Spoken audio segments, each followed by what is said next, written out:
استغرب من كثير ناس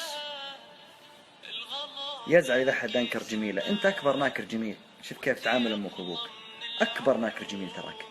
موضوع طويل وأنا أصغر من إني أتكلم فيه، لكن بقول لكم شغلة: أكثر مشاكل تصير بين الأم وبين الزوجة أو مع أبوه، بس وأنا أتحمل الفتوى هذه، أتحمل ذنبها إذا فيها ذنب.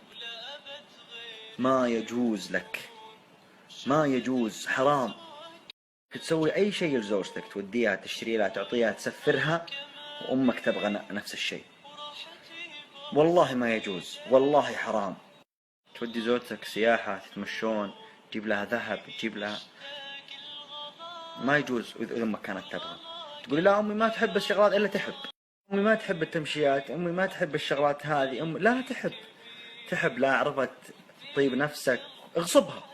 ما تحب هدية، ما تحب توديها، اغصبها. بتسوي نفسها كأنها مغصوبة وهي من داخل طايرة فرح. وأنا بنفسي والله أني أسأل الأمهات، أقسم بالله ربي يسألني، إني أسألهن أقول تحبين كذا، تحبين تروحين؟ تقول إي والله، إي والله أحب، بس ما أبغى أضايق وما أبغى. ما حد ألح عليها، ما حد حسس إن لازم تروحين ضروري، ما في مشاورة أصلا. أنت مرة قليل الأصل اعدل.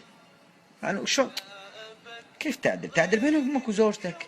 خبل أنت، خبل. بس هذا على يعني أقل احتمال، إنك مثلا تعطي هذه 1000 تعطي هذه 1000. تعطي أمك أول طبعا، تودي أمك الشرقية، توديها لمكة، بعدين تودي زوجتك. إذا زوجتك رفضت تروح، زوجتك على العين وعلى الراس، ولها الاحترام ولها التقدير، لكن في مبدأ، في دعوة جنة ونار، في أنا إنسان أرد جمايل، في أنا عندي إحساس.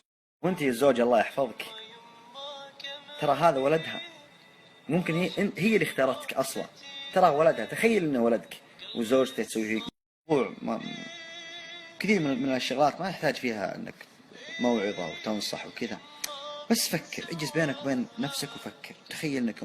تخيل انك طفل، كيف كانت تغسلك وكيف كانت تلاعبك وكيف. شوف الاطفال كيف امهاتهم تعاملهم، ولا اذا عندك عيال ترى كانوا والدينك مثلهم، يعني كانوا ياخذونك.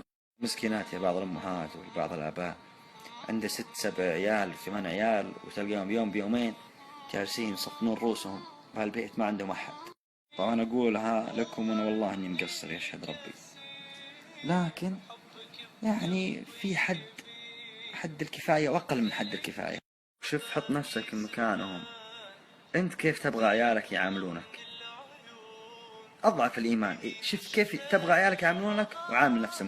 ويا أختي ويا أخوي، والله الدنيا رايحة، والله ما تسوى، والله ما تسوى تزعل أمك وأبوك علشان أي شيء من أمور الدنيا.